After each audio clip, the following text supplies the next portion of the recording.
The disease that I have been studying all semester is called glycogen storage disease type 2. In 1932, Johannes Cassianus Pompey discovered a high storage of glucose in a 7-month-old infant that had passed of hypertrophy of the heart. In 1954, he determined that the infant had actually passed of glycogen storage disease type 2. In 1963, Henry Gary Hurst discovered the connection between lysosomes and the enzyme defect. This became the first of many lysosomal storage disorders. So what is it? It is also called Pompe disease after being discovered by J.C. Pompey. It causes a buildup of glucose in organs and tissues, which result in muscles not functioning properly. It mainly affects the cardiac and skeletal muscles and affects about 1 in 40,000 people in the United States. There are 3 different stages of this disorder or disease. The first is classic infantile onset, the second is non-classic infantile onset, and the third is late onset. As you can see in the picture on the slide, you can see the glycogen build up gradually in the muscle fibers, resulting in damage and loss of function of the muscle, which is the gray muscle that is in the last part of that picture. So the first form of this disease is classic infantile onset. This is when there is little or no acid alpha glucosidase present. This presents within the first 3 months of a child's life and usually causes low muscle tone, resulting in muscle weakness, an enlarged liver, possible heart disease, failure to thrive, and breathing problems. If untreated, this form of the disease can lead to death from heart failure. The life expectancy from this form is less than 2 years if left untreated. It also leads to faster progression and greater disease severity. The second form is non-classic infantile onset. This is also when there is little to no acid alpha glucosidase. This form occurs around the age of 1. The muscles gradually get weaker, which results in delayed motor skills like rolling over and sitting up, muscle weakness, cardiomegaly, which is an enlarged heart, and breathing problems. This results in most children living only until early childhood. And the third and final form of this disease is late onset.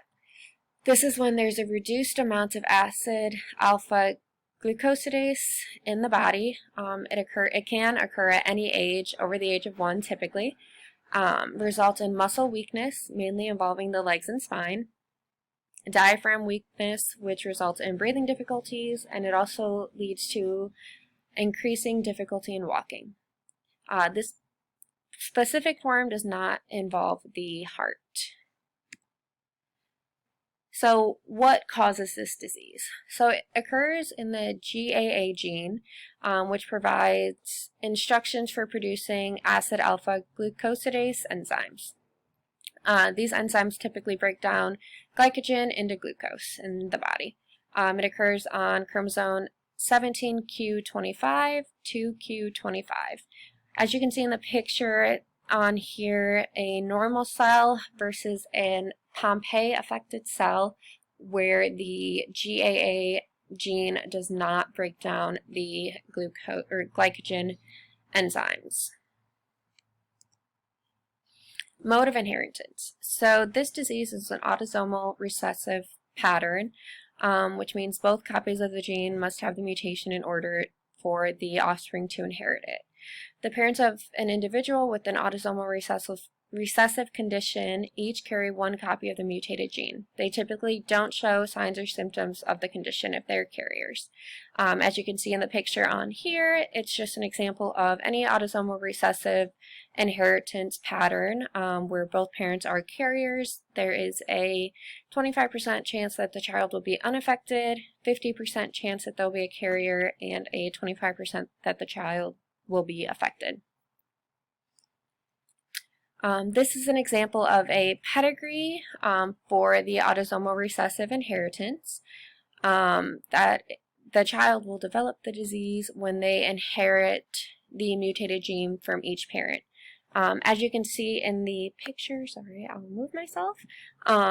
The parents, the dad, Paul, is a carrier of the disease, and mom, Janet, has the disease. Obviously late onset, since she is 60. And they have 3 children, 2 of which are affected with the disease, 1 of which is a carrier. And then those group of parents go on to have children, 1 of which is affected, and the other ones are all carriers of the disease.